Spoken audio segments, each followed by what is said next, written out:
Hello and welcome to the Unsung Sport Podcast, the podcast that takes you behind the scenes of the sports you love.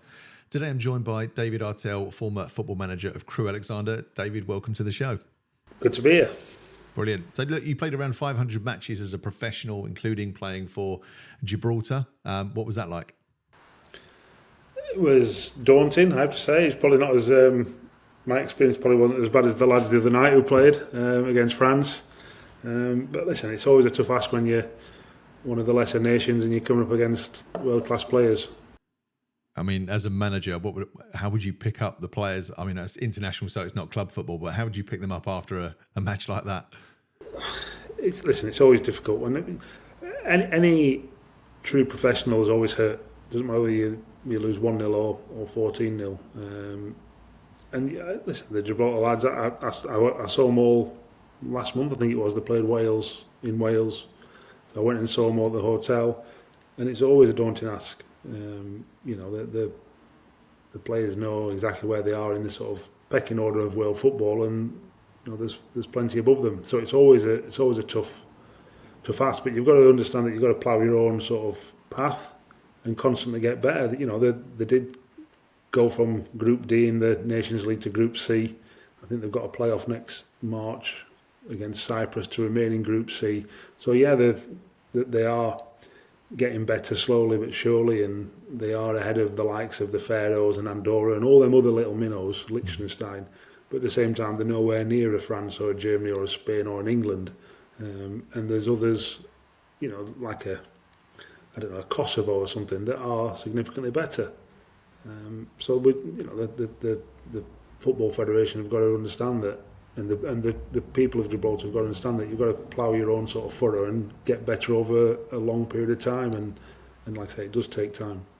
Yeah, and when you played for Gibraltar, I know you played against world champions Germany after they just went over and thrashed Brazil. So what was that like being in that match? It's like I say, we were sat there in the hotel in Germany. I think it was either the first or the second game back on home soil after they'd just won the World Cup in Brazil. They'd beaten Brazil in the backyard 7-1 in the semi-final of the World Cup, and we were sat there in the hotel the night before going, this could be a cricket score if we're not careful. That's the reality of it. We know that we're not going to... I can remember doing the press conference, and there's obviously the room full of press, and they're saying, have you got a chance? And I said, we've always got a chance. It's a 2-horse race. But let's be honest, we need 3 players sent off, 4 injured, and maybe the referee to have a favourable night for us. And yes, it was half tongue in cheek, but it's also that's the reality that we were faced. And only losing 4-0 felt like a decent result, because like you said, they'd just beaten the best in the world in their own backyard, 7-1 in a semi-final of the World Cup. Now that's not. It doesn't fill me with any sort of professional pride saying that, because it's a loss. Somebody said, "What did you get a shirt?" I said, "No, we'd lost the game. I don't want to go and make small talk with anyone. You get off the pitch and clap your fans, and you're disappointed you lost. But at the same time, you've got to put it into a bit of context when you see scores, like we saw a couple of days ago." And I know you played for a few clubs yourself during your playing days as a tough centre back. But how did your experience playing for various clubs influence your coaching philosophy? Yeah, the good thing was about being exposed to lots of different managers and head coaches is you get to see what works, what doesn't work, what works for certain players and what doesn't work for certain players, and you get to see a broad spectrum of the responses to various coaching techniques, management techniques, philosophies. So it does impact how you see the game and how you then go and coach and manage people going forward. So I was lucky in that sense that I didn't have 1 or 2 managers. I probably had 10, 12, 15, when I know that's probably more common nowadays for the players. But the first manager I had, Ronnie Moore, was in post for about 5 or 6 years. Mm-hmm. And that's decidedly pedestrian. It just doesn't happen nowadays, does it really? Apart from 1 or 2. Yeah. So. It has helped taking bits from the good and the bad from all the managers and head coaches that I had, that's for sure. And obviously you're under Dario Grady, who was one of the longest ever, wasn't he, in football management at Crewe?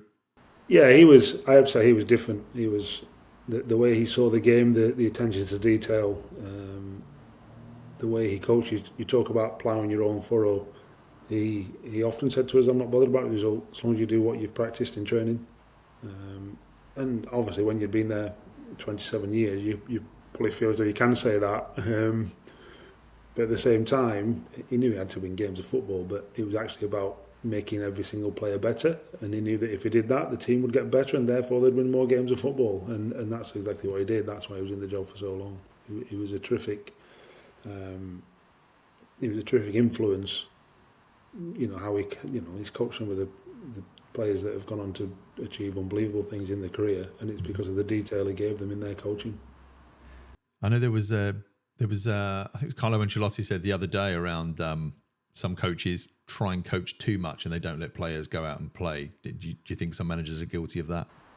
Yes, I think you've got to give them frameworks, but then at the same time you've got to give them enough freedom to express themselves.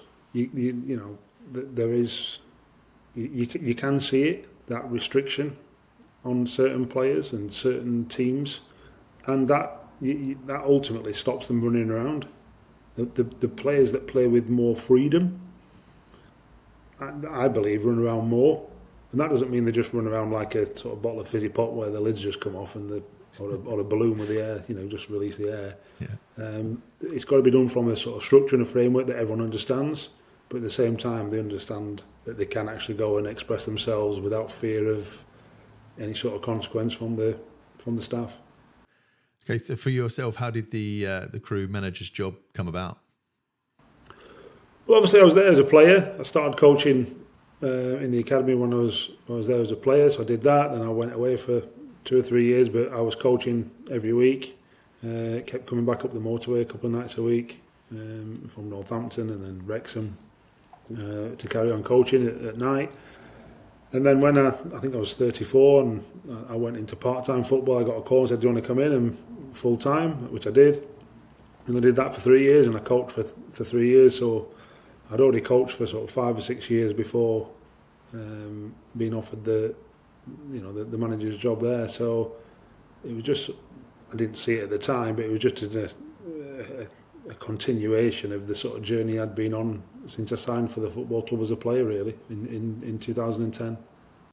And were you able to focus on the team management, or were you having to cover multiple roles? Because we know that at that level, you don't have untold staff. Yeah, look, I didn't have a chief scout. I didn't have a head of recruitment. There's obviously no director of football, so straight away all recruitment's on you. I had certain members of staff that certainly couldn't do certain things, and I had certain members of staff that could do, were very competent in all the staff were competent in certain areas, and they weren't competent in other areas. But they were on their journey, and I fully understood that. And you've got to get the best out of them and what they can do, and look, that's what we did. We continually improved for each of the first 4.5 years. Getting promoted out of League Two on the third lowest budget is a decent achievement, and finishing the top half of League One on the lowest budget. It was to put it into some perspective. Ipswich last year had 10 times the budget that I had at Crewe. Yeah. And it's just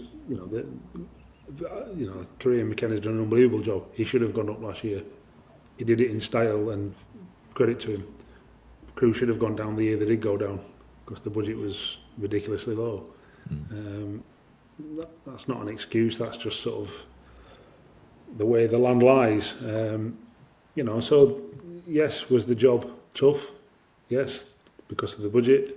Was the job tough because of lack of resources? Yes. Did I learn more in 5 years than probably most managers learn in 10? Yes, and I'm extremely grateful for that. Yeah. I mean, as you say, as a club that's going up like Crewe or any club that goes up from a League Two to League One, and then you are competing with teams that have come down from the Championship, the budget difference is obviously huge. Yeah, listen, I can remember we went to Ipswich in COVID and we played them off the park and lost 1-0 to a corner. And quite a few of their staff clapped us off. We were magnificent. And they did have a hell of a big budget at the time. And But at the same time, I knew the players were on, they were getting better. We were on our little journey, ploughing our own furrow, and it wouldn't be long before we would, we did beat lots of teams that year, because we were better than them, and the odd one like an Ipswich got away from us. But we played terrific football that year, because we knew what we were. We didn't, I was doing literally everything, and that has got a shelf life, and I understand that now, and I'm looking forward to having more resources and more people around me that can help, because you've got to, you can't do it all. It's as simple as that, and it was good while it lasted, but it was always going to come to a sort of a shuddering end because of the demands placed upon me at the time. And what were that? Obviously, going up then is just the expectation to stay up. Yeah, it was. Like I said, we finished in the top half of League One. We finished above Plymouth and MK Dons, who both ended up. Well, Plymouth ended up going up the year after. MK Dons ended up in the playoffs, and we finished above both them. And they brought in 3 or 4, whereas we sold off our team to the Championship. So staying up in the first year was fine. Then when we sold all that, 5 players into the Championship, and you've got the lowest budget, you're then in a whole world of trouble. Especially when 2 of them were in after the season started and one was on deadline day. We can't then just go out and go, right, we'll have him and we'll have him because we've got the money. It just doesn't happen. So we knew that was the second season after we'd sold all the players was going to be extremely tough, really, really tough. The lads from the academy weren't ready. They were still 17. There'd been a sort of a 2 or 3 fallow years in the academy. So we knew that was going to be extremely tough, and that's how it proved, and that's how it sort of borne out. And that's the expectations then at that point, to try and stay in that league. But we couldn't do it because of all the reasons I've just outlined, really. Yeah, and how hard is it, like from a manager's point of view? How difficult is it to retain a player when you know that agents or other clubs are having a word in their ear? Yeah, listen. That was never the sort of question, simply because I'd said to the players, if an offer comes in, I'll be the first to you can get in my car and I'll take you. I would never stand in your way, and I never did. As long as it's fair value for the football club, then that's fine, and all the players knew that, and that's why we sold them all. So it wasn't. That's sort of what the football club's the development model is at the heart of the football club. Did it help me? Well, obviously not. But I'd built a team there that was terrific, and like I say, we could go and hold our own against some extremely big and well-resourced and well-funded teams quite comfortably. But then, that sort of reinvention and the next team to come along. But, I can remember we went to Sunderland away and we had a 17, 18 and 22-year-old back 3 against Jermaine Defoe and Ross Stewart who won the Golden Boot that year. And we were magnificent, and we had 2 1-on-1s and missed them both, and then they scored 86 and 90 and beat us 2-0. They brought on a lad on $12.5 a week, and a lad on loan from Man City. Man City or Celtic, I think it was, Patrick Roberts. And it was, you just go, you can't compete with that. We've got 17, 18-year-olds playing, and I've got a whole bench full of other 18-year-olds, and these aren't excuses; these are just facts, really. But it just makes it extremely difficult.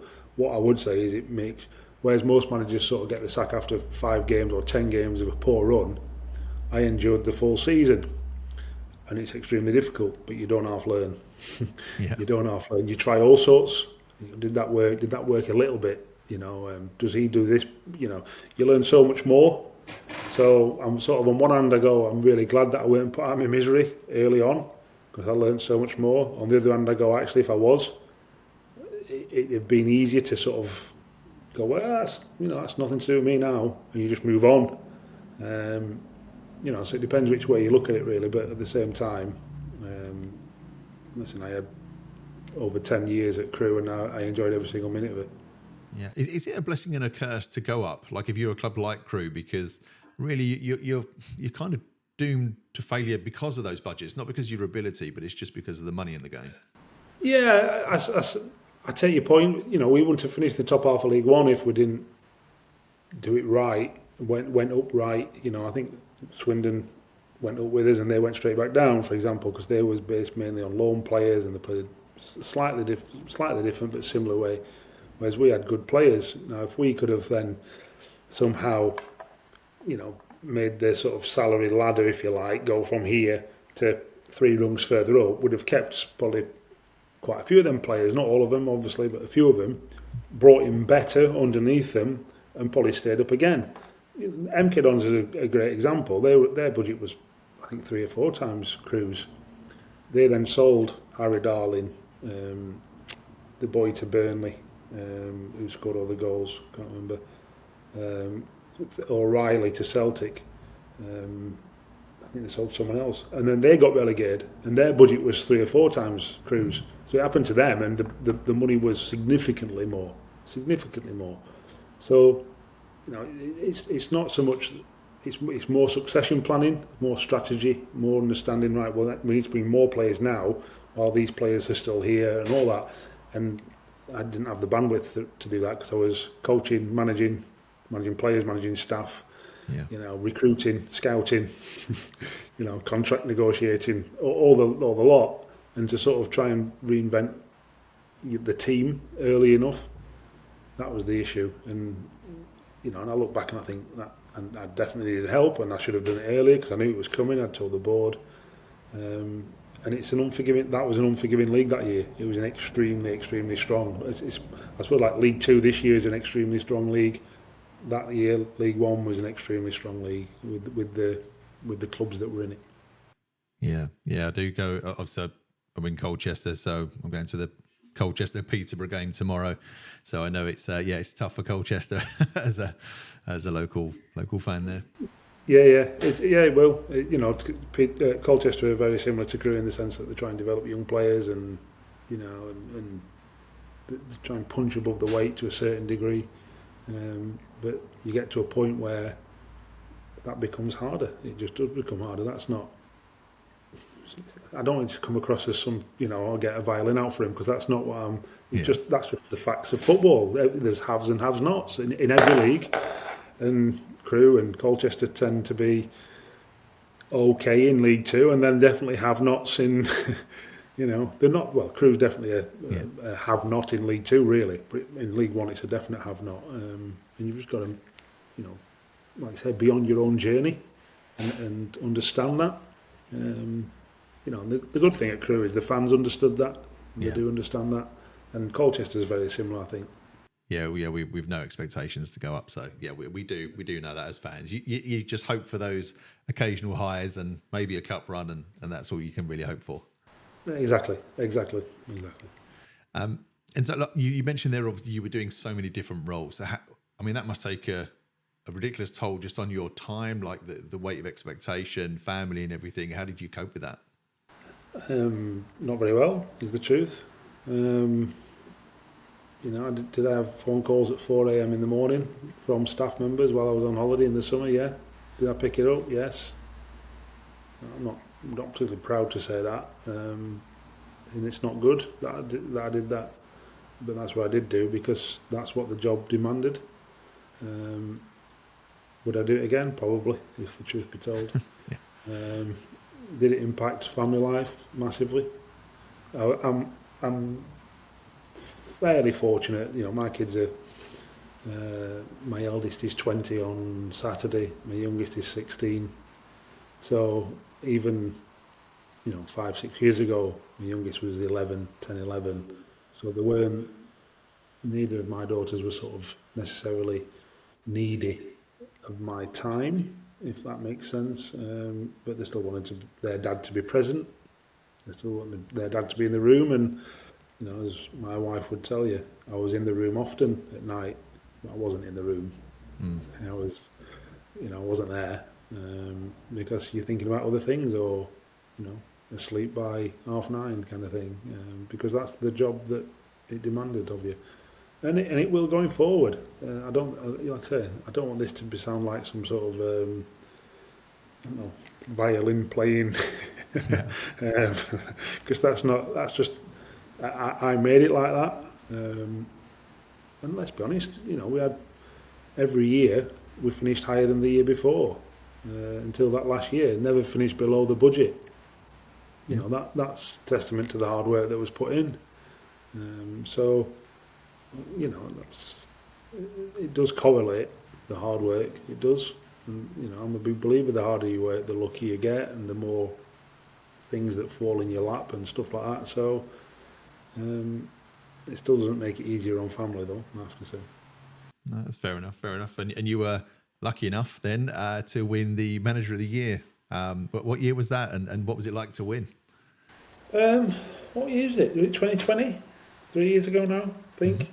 Yeah, listen, it was... The irony was, I can remember early on in the season and late on in the season, we had a couple of months where I was nominated. And I missed out on both months, even though I think we took the most points in one of them. I can't remember, but something. I can remember the assistant being absolutely apoplectic. Kenny was, it's a disgrace, you know, this, that, and that. I said, Kenny, don't worry about it. Seriously, don't worry. He says, well, you deserve the recognition and all that. And I'm like, listen, it is what it is. I'll just win the one at the end of the season. So, went through all the season, not winning a Manager of the Month and then winning Manager of the Year. Right. And I have to say, we were the best team in the league. We would have won the league. I think it got called off with 8 games to go. We were top. We would have won the league. You know, because the players would. You could just tell. I don't want it to sound like arrogance, because it's not. But at the same time, we were certainly going to go up, and the lads were playing with the confidence and the ability to that anything that had come up, you know, be thrown at them, they'd have the answer. And it was a great achievement. You know, I'm grateful for the fellow managers, you know, voting for me. I mean, it's a great achievement to go up, but you must have been slightly disappointed not to be lifting that at the end of the season. It would have been nice to have that, you know, moment.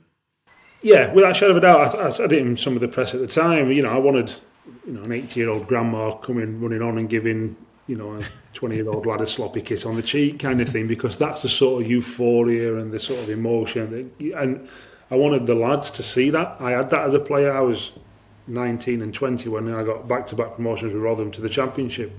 And that stayed with me throughout my career, that understanding of what it took and the what it meant to the people of the football club at the time. And I wanted the players to see that. Now, we didn't get that. You know, I got told we got promoted, and I was actually in my garden. I was at home, we was locked up. You know, so, it was disappointing. That was the only sort of disappointing thing, that, you know, the lads didn't get to see feel the emotion at the time, because they deserved the sort of the party atmosphere. Not necessarily a party. That's, you know, they'd go out on a nightclub anyway. It doesn't matter. I wanted them to feel the sort of atmosphere and the emotion that was in the stadium. That's the disappointing thing. But listen, it's a once in a generation pandemic that sort of put paid to that. So I don't think it'll happen again. No, you'd have to be very unlucky for that to happen again, and hopefully it doesn't. And I know you touched upon this earlier, but Crewe are known for their commitment to player development. And can you share your perspective on the importance of nurturing young talent and the challenges associated with that? Yeah, I think the biggest challenge is understanding that they might let you down as a manager. They might let you down not through trying, through naivety and experience, you know, being outfought, maybe outfought physically, but they might let you down, and accepting that as a manager, that's hard to do, especially in this day and age, because you could be, you know, you might lose 4 on the spin and get the chop, and you've given a lad a chance who might have cost you 2 goals in that 4-game spell. That means you've got 2 draws and not 2 wins. That's why you know, player development is hard. But at the same time, I think I gave out some like 20 odd debuts. I played in all Academy 11 in one of the games. They are also the future, and they also play with such sort of like freedom, such sort of like, you know, not a laissez-faire attitude, because you've taught them properly, you've given them the structure, but they also do things that a 34-year-old wouldn't, because the 19-year-old's seen it and he's been doing it since he was 10, where that wasn't what a 34-year-old was doing at 10. So you've got to understand that they are the future. How much of an opportunity you give them, when you give them an opportunity, you know, giving them the tools mentally to cope with whatever the game throws at you when you're being put under pressure, whether that's from the opposition fans, you know, whatever, single player, the referee, doesn't matter. Giving them the mental tools to cope. They're all the things that as a head coach and manager you've got to answer in your own head. And ultimately, you've got to go with them. I'm a big believer that I'm eternally grateful for Ronnie Moore, for example, playing me at 18, 19, because I wouldn't have got back-to-back promotions with Rotherham, and I wouldn't have had probably the career if he wouldn't have played me.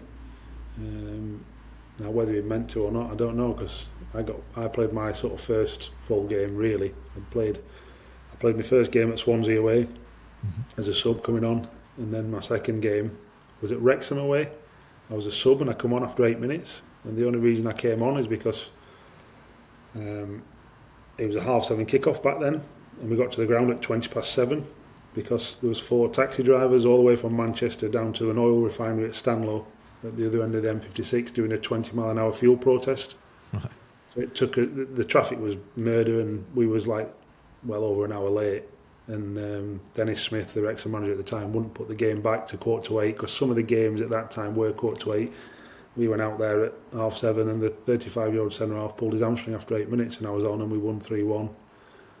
Played well, and I played the rest of the season, basically, and we got promoted to the Championship off the back of it. So whether it was fate, destiny, I don't know, but it didn't have to put me on, and it did, and I did okay, and like I say, the rest is history, I suppose. So I also think it's, for the players themselves, it's about them making the manager pick them. You know, I think it's not all the managers sort of saying, go on, have a go, because it's not. You can't just be blasé about it. You've got to feel confident that they will do a job, do the job. And the best players, you know, Jude Bellingham was playing for Birmingham in the Championship at 16. He was obviously good enough. Yeah. You know, I played against Wayne Rooney when he was 17, 18, 19 at Everton. And it's that first season. We played him in the Cup. So they're obviously good enough. You've just got to, you know, as a player, you've got to make sure you're good enough. Make sure you know what it understands. But some are a bit longer than others. So it's not easy, player development at that early age. And as a manager, when you're looking at an academy player, what is it specifically that might stand out for you that you think, actually, I can trust him to come up to the first team? I think the key thing for me is sort of decision making, and that sort of encompasses everything. You know, when do I go in for a challenge? When do I not go in for a challenge? Who do I pass to? How do I keep possession? Do I risk possession? Do I all them little things? And it's how regularly they make the right decision. And when you then analyse, are they making right decisions enough, you know that whatever situation they're going to be placed in, it's unlikely that they will make the wrong decision. Now, they might then still make a mistake, as in, like, the right decision might be to pass to the midfielder, and it might get cut out, and it leads to a goal. But it's actually the right thing to do. Now, that's not I think when you're making the right decisions often enough, you're going to be okay. Because technically, you're a professional football club. You should be okay. You know, physically, you won't be there if you weren't physically capable. So the decision making is the biggest thing for me. That's what I always look to. Does he make the right decision often enough? Yeah, it's interesting. I do see a lot of kind of when young players maybe come on and they try too hard, like they're trying to impress, and then they make a mistake, and that confidence just gets zapped instantly because you've now got a huge crowd giving you grief. Listen, I've seen that with 28-year-olds, 30-year-olds. You know, it's a human thing as opposed to a young person. Does it happen more to young players? Probably. But actually, it's a human thing. You need the coping strategies. You need the actual understanding. I also think you need a good coach that just says, it's all right, go on, have another go. Go on, get on the ball again. Don't worry about it. You know, and that comes a long time before 3 o'clock on a Saturday afternoon kind of thing. Mm-hmm. You've got to give them the tools. Well, the earlier the better, obviously. But if they haven't got it at 16 or 18, give it them then. You can give it them at any point to change that mindset so that they are prepared to make more mistakes. That's the key. Hopefully they don't, but they are prepared to. Because that shows a real resilience and sort of that sort of growth mindset where they go, right, okay, if I get it wrong, I understand why I've got it wrong and what I'm going to do to correct it. And that makes them better. That's the key. In terms of because you were a captain at a few clubs, I don't know how many. Fair enough. But what leadership qualities do you believe are kind of crucial for success as a football manager? The biggest one is empathy. You know, people talk about knowing the role. You know, I think that's secondary to understanding the human. Trying to understand the people because they're all different. You know, like I say, at Crewe I had 17-year-olds and a 37-year-old. You know, that's just by their age alone, they're two different people. You know, two different backgrounds. You know, we've had people from all over the world, and you've got to make sure that you understand the culture and the values, different religions. You know, with one player come to me and said, "Can we have a sort of like a faith club on a Thursday morning?" Of course you can. You know, the chaplain used to come in, and they used to be while they were having the breakfast, sort of. I think it's got up to about 12 of them at the time. Went and sat in the classroom with the chaplain and discussed, you know, faith and how it impacted lives, and you know, if that helps them, why would I stop any player doing that, whether it's around faith or anything else for that matter. You know, so you've got to understand the people, and you've got to want to make them better, you know, in whatever way you can. And I think you've got to do it with mutual respect, understanding the game, obviously. You know, that's, like I say, that's secondary, but you've got to understand the game, and you've got to be able to put that into practice for the individual, crucially, how they want to receive it.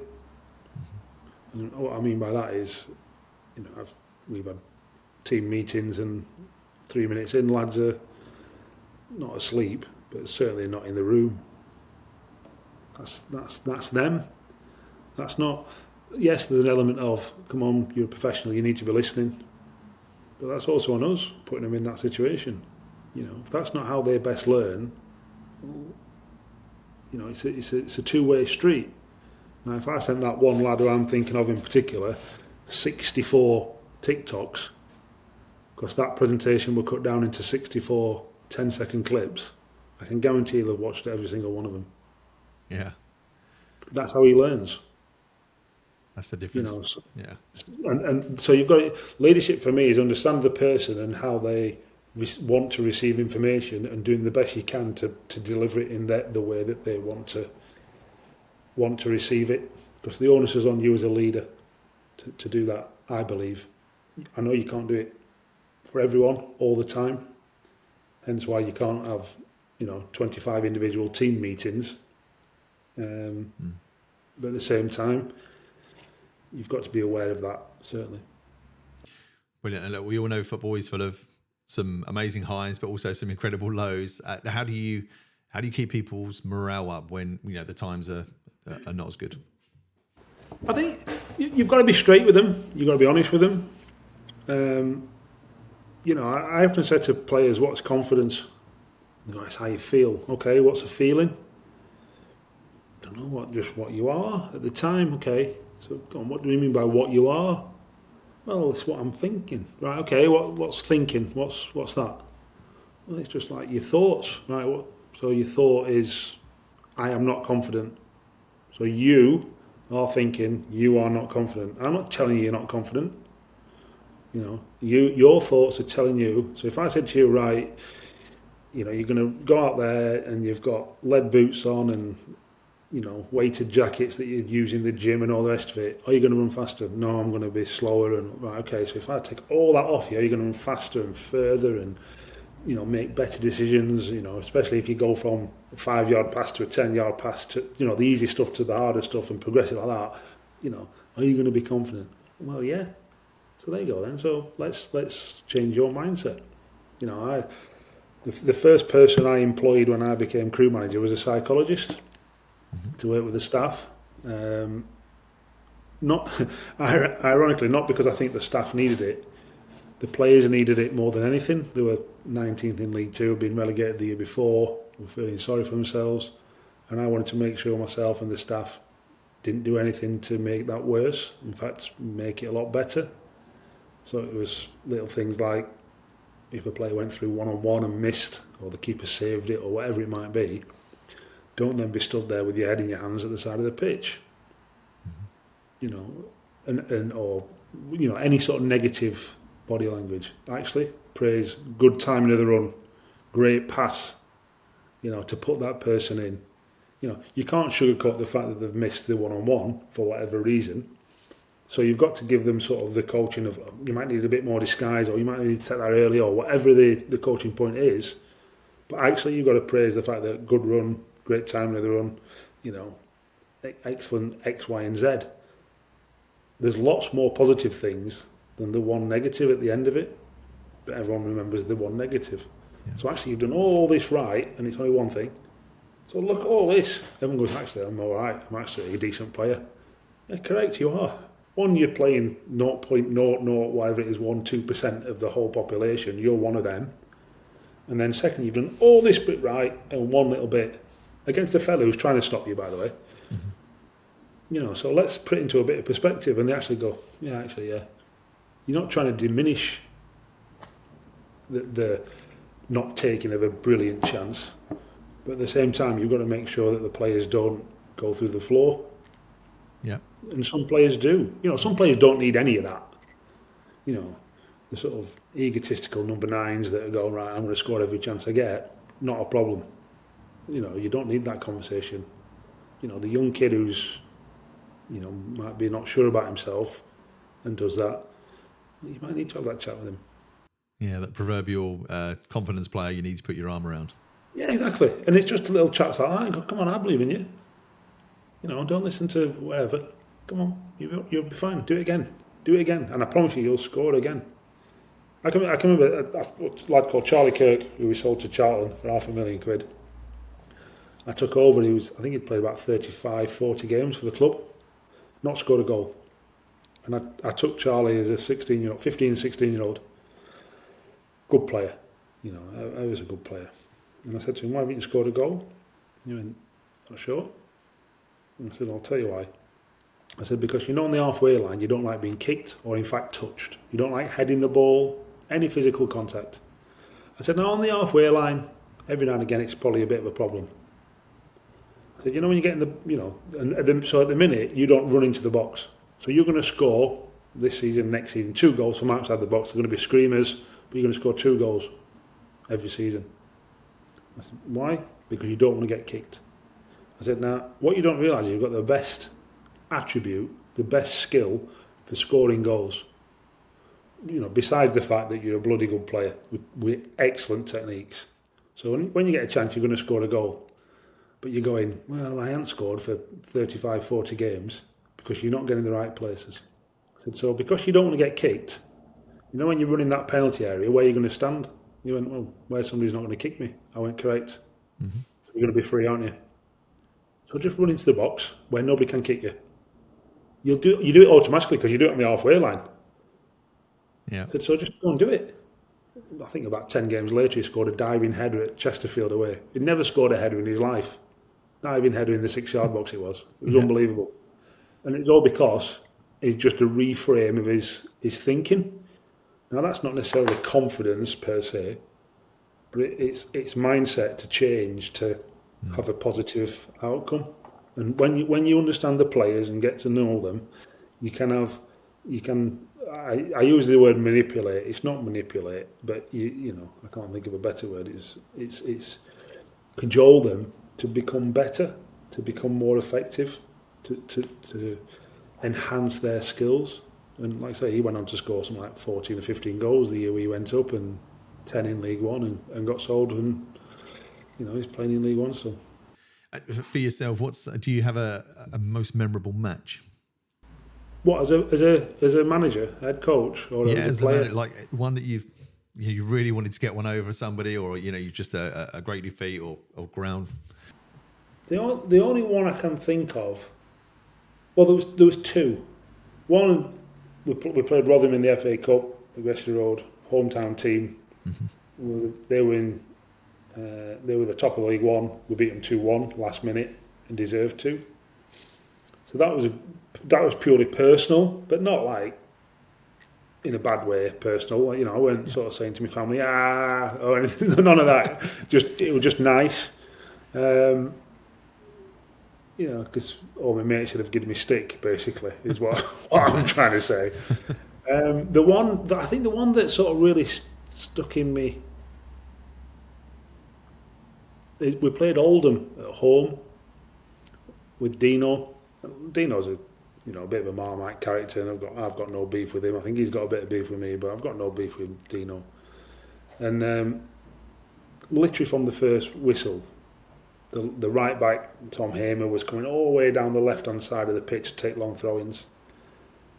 Which you got, okay, that's fine. But then the left back was taking all the long throws on the right-hand side of the pitch. So rather than the left back taking them on the left side and the right back taking them on the right side, they'd swap over. Right. Which obviously took an age for the left back to literally trot over and the right back to trot over. And all the big units had come up the pitch. And it was just taking, the game must have been in play for about 30 minutes out of the 90. And I can remember telling to him, we were drawing 1-1, they were near the bottom. I think they actually went down that year, actually. But they were near the bottom, and I said to him, after about 80 minutes, I said, listen, it might not be this game.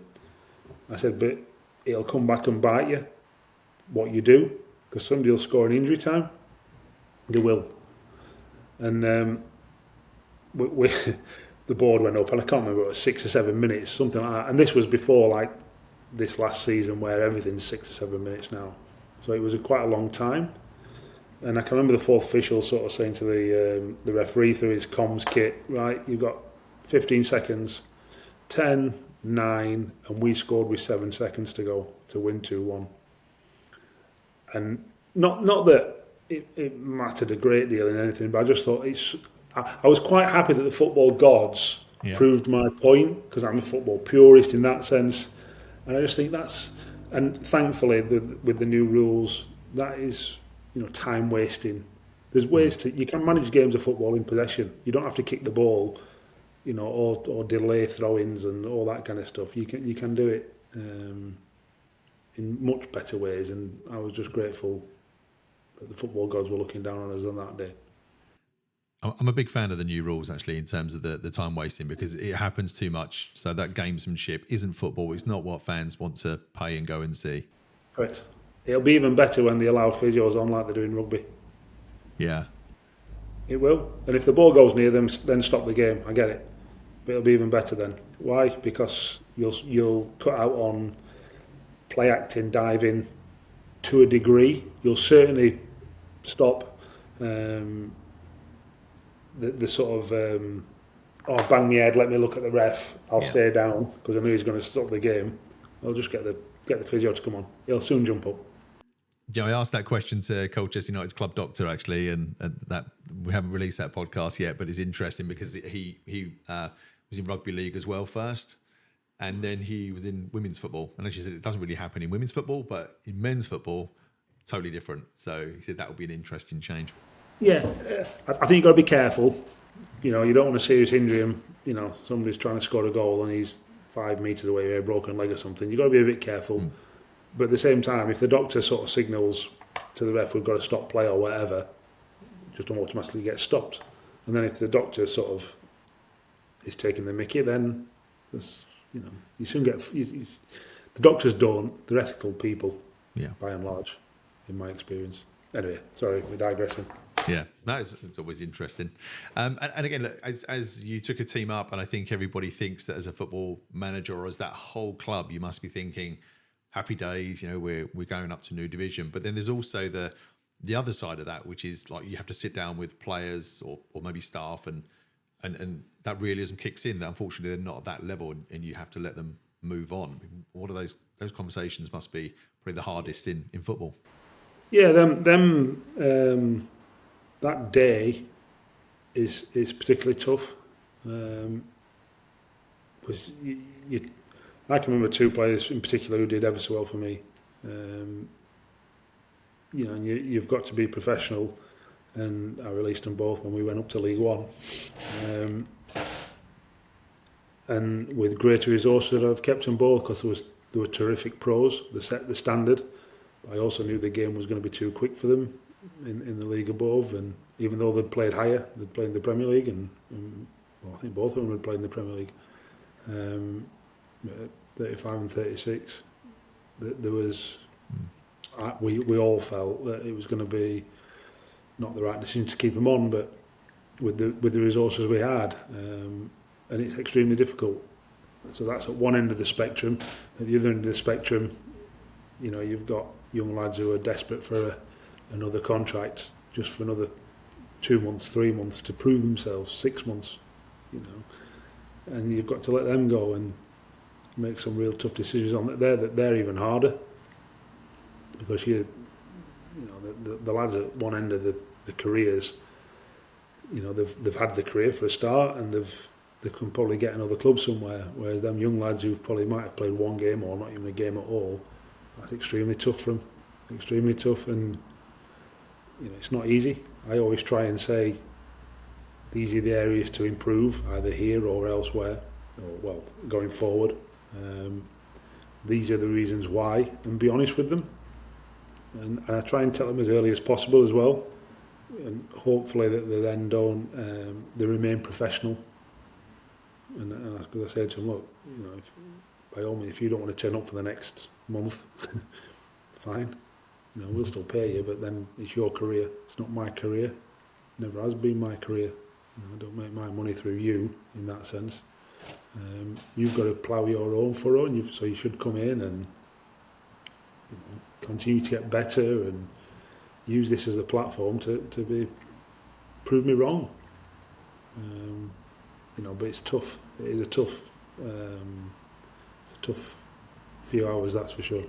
Yeah, it's a day you dread. Obviously, like with any football manager, because nobody wants to deliver bad news. Nobody wants to be that guy. No, it's the same in any walk of life. If if you're letting someone go, especially when you've been there with them for a minimum of 1 year, more likely 2 or 3. It's not easy. It's never easy, but you've got to do it. You've got to do it. And obviously, you were at Crewe for 12 years, I think, in total. So, yeah, a huge chunk of your life. And, you won Manager of the Year 2020. And then, obviously, not long after, that was you in that situation. Do you think you should have been given longer in the job? Listen, we got relegated. So, in today's day and age, I'm pretty certain that I got too long. However, that when you understand the football club like I do and other people do, and what was said, well then, it's a cycle. Crewe works in cycles. It's no surprise that they didn't ever really look like going down last year. Why? Because I was playing 17-year-olds in League One, like I alluded to earlier. So they'd already had a year of, some of them, of real good grounding. So League Two last year wasn't going to be ever a real problem. You would think that they wouldn't have gone up this year, normal sort of the normal cycle, and have gone and go up next year. Well, they've got a great chance this year because of what happened not last year, the year before when I was there. So, and that's how it works. So if I was there, would they be where they are? I'm pretty certain they would. But that's football. that's football. Like I said, I haven't got a bad word to say about Crewe or anyone at Crewe because I was there for, you tell me, 12 years. I can't, it's a long time in football, and I'm eternally grateful for, everything I achieved. I think I'm the only man in their club's history to have been promoted as a player and a manager, and they've been around for 100 and however many years, 130 years or something. So, I know that I've saved me dues. I'm sure whenever I go back, I'll get stick, because that's what the football fans do. They pay the 20 quid and shout at whoever they feel is appropriate shout at, and I'm sure I'll be public enemy number one when I go back. But listen, I can hold my head up high and look myself in the mirror saying I gave my all for that football club for over a number of years. Excellent. And obviously that was your first spell as manager, wasn't it? Yeah. What's next for you? Are you looking to go into another managerial role, coaching role, or what are you looking for? Yeah. Listen, I've turned down quite a few, too many. I'm ready. I want to go back in. It'll happen. I'll find the right owners, the right club, the right project, the right plan that I'm part of, as opposed to just the plan. I want to be part of something that, it's not, well, you sort the team out, you win, and if you don't win, it's your fault. I'm not sure that's not, shouldn't be the case. And I think the crazy thing is, I think the more foreign investment, on one hand, the more they understand, but then at the same time, the more impersonal it is, so the more likely you are to get the sack. So it depends which side of that sort of conundrum you sit on. But at the same time, there'll be something that floats my boat, I'm sure, in the next few weeks. Brilliant. A few million quid out in Saudi, do you? Well, I turned down a job in Belgium. I turned down the assistant manager's job at Standard Liège because I still wanted to be a number one, really. Although it was a terrific opportunity, I have to say. Mm-hmm. And then obviously Yaya Toure took it. So I haven't got as far as Saudi yet. Probably a bit too hot for me, but and I'm not sure Stephen Gerrard's got my number either. But anyway, that's by the by. I was talking to someone who runs the actual Saudi league the other day, actually, which was an interesting chat. But anyway, we'll see. Yeah, I mean, it is really interesting what's going on there, and I definitely want to get somebody on. Drop me that number if you want, because I definitely want to get somebody on just to hear a bit more about it, because it's crazy. But in terms of yourself, then, so is there any specific kind of goals or challenges that you're looking to tackle? I want to coach abroad, without a shadow of a doubt. I think it'll be a great challenge, and one I'm looking forward to when it happens. And I want to manage as high as I can. If you'd have said to me at 18, when I was at Rotherham, first year pro, you're going to play international football against the world champions, I'd have probably laughed at you. But then that's what sticking at it does, that resilience, constantly trying to improve. And I'll apply the same principles to my coaching career, my managerial career. Have I got aims and aspirations? Yeah, I have, and hopefully I'll achieve them. As Greavesy said, it's a funny old game. It certainly is.